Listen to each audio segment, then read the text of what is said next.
Observons bien cette courbe, elle paraît très régulière. Il y a ici manifestement un axe de symétrie. Observons maintenant cette autre courbe. Même chose, une forme en cloche avec l'axe de symétrie. Voici plusieurs courbes de ce type. Vous reconnaissez à chaque fois une forme similaire, une allure similaire. En fait, toutes ces courbes ici, ce sont ce qu'on appelle des courbes de Gauss. Des courbes de Gauss du nom d'un mathématicien allemand.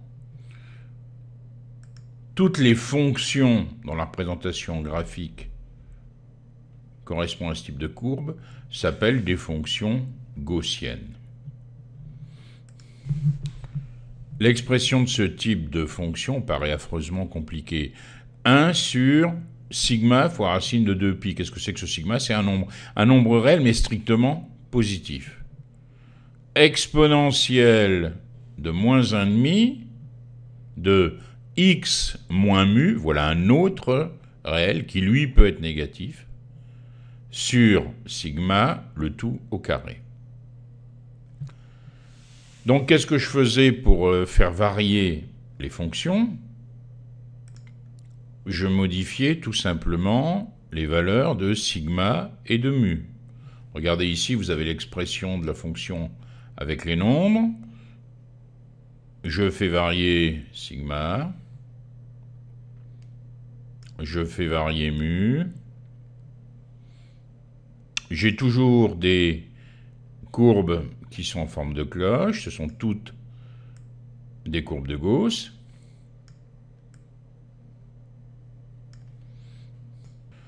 Remarquons tout de suite quelque chose sur mu. Eh bien ici, l'axe de symétrie qu'on avait observé, cet axe de symétrie, c'est la droite d'équation x égale mu. Ici, 0,5. Je le fais varier, je peux aller à 2, à 3, etc. Pourquoi cette fonction va particulièrement nous intéresser? Eh bien, si on regarde ici le domaine qui se trouve sous la courbe,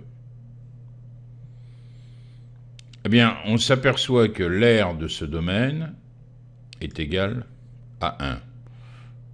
Comment on peut déterminer cette aire? Eh bien, il suffirait de faire la chose suivante, de calculer la limite de l'intégrale de moins b à b de f de x dx, en sachant que b tend vers plus l'infini. À ce moment-là, en évaluant la limite de l'intégrale, vous aurez l'aire sous la courbe. Bon, retenons simplement que cette aire ici est égale à 1. Quelle que soit la courbe que je peux fabriquer à partir de ce type d'expression, j'ai toujours l'aire totale sous la courbe qui est égale à 1. On a donc une fonction qui est continue, qui est positive, et l'aire totale sous la courbe de la fonction est égale à 1. On peut donc s'en servir comme densité de probabilité. Et une loi de probabilité qui suit cette densité de probabilité s'appelle une loi normale. Qu'est-ce qu'on dirait d'une variable aléatoire grand X qui suivrait une loi de probabilité de densité petit f? Eh bien, on dirait que cette variable aléatoire grand X, elle suit la loi normale n. On l'écrit ainsi, vous avez vu. Et on met les deux paramètres. Mais attention, le premier paramètre, c'est mu. Le deuxième paramètre, on s'attendrait à ce que ça soit sigma. Vous comprendrez un peu plus tard pourquoi c'est sigma au carré. Donc ici, les deux paramètres de la loi normale, c'est 3, 4 dans notre exemple. Sigma égale 2, 2 au carré ça me fait 4, et mu égale 3. Supposons que nous désirions savoir quelle est la probabilité que grand X soit compris entre 2 et 3. On a une loi en fait de probabilité à densité. Donc ce qui nous intéresserait bien sûr, c'est d'évaluer l'air qu'il y a sous la courbe entre 2 et 3. Vous me direz, on sait depuis qu'on connaît les lois de probabilité à densité, il suffirait donc de connaître la primitive de cette fonction f. Or, c'est impossible. Personne n'a jamais réussi à calculer la primitive de f. Donc on utilisait jusqu'à présent des tables qui permettaient d'évaluer des valeurs approchées de cette primitive. Rassurez-vous, vous n'aurez même pas à vous intéresser à la façon dont on peut utiliser ces tables. Vous avez des calculatrices qui vont nous permettre d'avoir directement les valeurs. Mais vous remarquerez que cette table, elle est valable que pour une loi normale, qu'on appelle la loi normale centrée réduite. Cette loi normale centrée réduite, elle correspond à sigma égale 1 et mu est égal à 0. On obtient alors cette courbe, ici, qui correspond à la loi normale centrée réduite. Donc la loi normale centrée réduite, elle a pour paramètre 0, c'est-à-dire mu, et puis 1, qui correspond ici en fait à 1 au carré, c'est-à-dire sigma au carré. Alors l'expression de la densité de probabilité, c'est donc f de x égale 1 sur racine de 2 pi, e, puissance moins 1,5 x au carré. Nous verrons plus tard comment on peut ramener toutes les lois normales à une loi normale centrée réduite. Revenons à notre préoccupation première. On veut évaluer par exemple la probabilité que grand X soit compris entre moins 1 et 2. Eh bien, nous allons utiliser pour cela nos calculatrices. On sait que grand X suit la loi normale centrée réduite, et on veut trouver P, la probabilité que grand X soit compris entre moins 1 et 2. Bien, avec la Texas, vous mettez en route le menu distribution, seconde distrib. Et vous choisissez frep comme fonction de répartition. À ce moment-là, vous avez borne inférieure, borne supérieure, mu 1. Vous verrez, on va voir tout de suite, dans quelques instants, pourquoi la calculatrice me prépare ici une borne inférieure particulière. On met évidemment moins 1 dans notre situation. 2, mu 0, sigma 1, c'est bon. Et alors, vous voyez bien, pour ceux qui ont d'anciennes calculatrices, moins 1, on met d'abord la borne inférieure, la borne supérieure, ensuite mu, sigma. Et on obtient 0, etc. On a directement là la probabilité. Avec la Casio menu stat, j'entre, ici, dist comme distribution. Je choisis bien sûr normal. Et je choisis NCD. C, en fait, c'est cumulative. Hein, c'est américain. Ça va correspondre à l'idée de fonction de répartition chez Texas. F2, donc. Là, vous avez list et var. Bon, ce qui vous intéresse, c'est var, hein, bien sûr, la variable. Lower comme... Donc, la valeur la plus basse, c'est ici, moins 1. La borne supérieure, ça va être 2. Sigma 1, 0, c'est bon. On descend et on a directement la réponse, la probabilité, 0,818, etc. Donc la probabilité que grand X se trouve entre moins 1 et 2, ça correspond à l'aire de la région qui se trouve en dessous de la courbe entre moins 1 et 2, la valeur qu'on a trouvée tout à l'heure avec nos calculatrices. On veut maintenant trouver la probabilité que grand X soit inférieur à 2. Avec la Texas, j'utilise le même procédé, seconde distribution. Dans distribution, je choisis normal f rep, ça veut dire fonction de répartition, comme tout à l'heure. Ici, comme borne inférieure, et vous comprenez pourquoi la Texas me prépare le terrain, ici la borne inférieure, c'est moins 10 puissance 99, c'est-à-dire qu'en quelque sorte, on simule moins l'infini. Donc ça n'aura pas d'impact sur le résultat, parce que c'est à des décimales très très éloignées. Et puis, comme borne supérieure, bien sûr, je prends 2.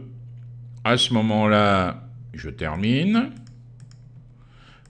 Alors, si on regarde ici, pour ceux qui ont des machines un peu plus anciennes, on a borne inférieure, borne supérieure, mu, sigma. En l'occurrence, sigma au carré. Et on obtient ici 0,977, etc.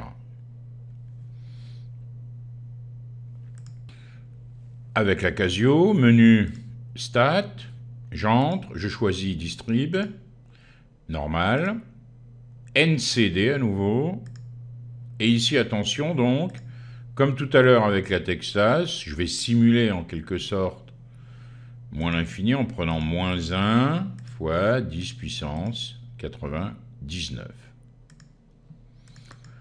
La borne supérieure, c'est 2, et on obtient la valeur.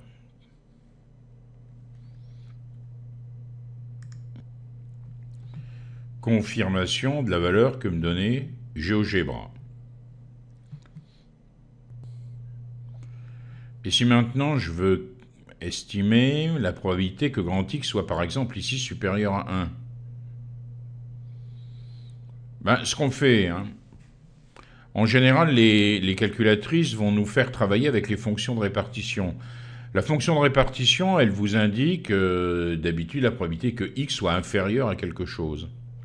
Donc ce que vous allez faire, vous allez dire que la probabilité que X soit supérieur à 1, c'est 1 moins 1. Pourquoi 1 ? Parce que c'est l'aire de toute la partie rouge, celle qui se trouve ici sous la courbe, de moins l'infini à plus l'infini. Donc 1 moins la probabilité que X soit inférieur à 1.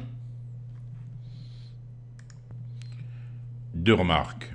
Vous allez me dire que pour trouver la probabilité de grand X supérieur à 1, vous pourriez très bien faire la même simulation que ce qu'on a fait tout à l'heure, c'est-à-dire prendre une borne très très grande, du genre 10 puissance 99 ou plus l'infini. Vous avez raison, et on trouverait la réponse. En fait, tout ça, c'est l'héritage de l'utilisation des tables. Les tables, elles vous donnaient en fait la probabilité que grand X soit inférieur à quelque chose, ce qu'on appelle d'ailleurs la fonction de répartition. Donc on a gardé tout de même l'habitude là. Donc si on a probabilité de grand X supérieur à 1, on va donc faire ce changement, ça correspond à 1 moins la probabilité de X inférieur à 1. Deuxième remarque, comme toujours, n'oubliez pas que la probabilité que X soit plus grand que 1, c'est la même que la probabilité que X soit supérieur ou égal à 1. Vous vous souvenez que la probabilité que X soit égal à un réel précis est nulle. Donc en fait, on n'est pas ennuyé par cette histoire d'inégalité au sens large ou au sens strict. Donc avec la Texas, cela me donne 1, moins, alors je vais bien sûr dans le menu distribution, et je vais prendre normal fonction de répartition. Arrivé là, la borne inférieure, c'est bien sûr moins 10 puissance 99. Borne supérieure, ce sera 1. Je colle l'expression. Donc j'ai bien 1, on ne le voit pas ici, j'ai 1 moins, et je n'ai plus qu'à afficher le résultat. Le voici.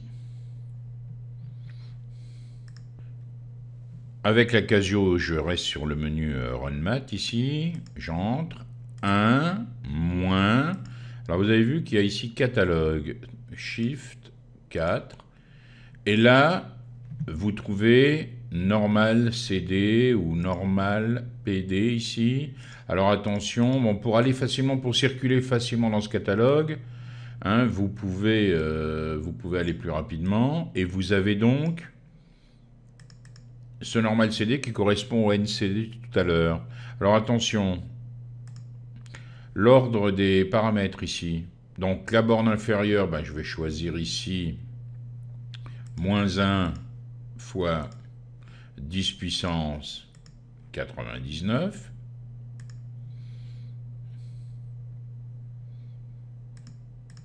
Alors attention, ici, la borne supérieure, c'est 1, donc virgule 1, virgule, alors attention, on met d'abord sigma, et ensuite seulement, on mettra mu, c'est-à-dire ici 0. Je n'ai plus qu'à exécuter, et j'obtiens la même probabilité, bien sûr, que tout à l'heure. On obtient ici la même valeur que celle qu'avait trouvée GeoGebra. Bon, en résumé, le principe, on a une loi de probabilité à densité, qui a une densité de probabilité assez compliquée, cette formule, f de x égale 1 sur sigma racine de 2pi, etc. Bon. Toutes ces lois de probabilité de même type, qui correspondent à une loi normale, on les ramène à la loi normale centrée réduite. La loi normale centrée réduite, on a deux paramètres, 0 et 1. 0 pour mu et 1 pour sigma. Bon.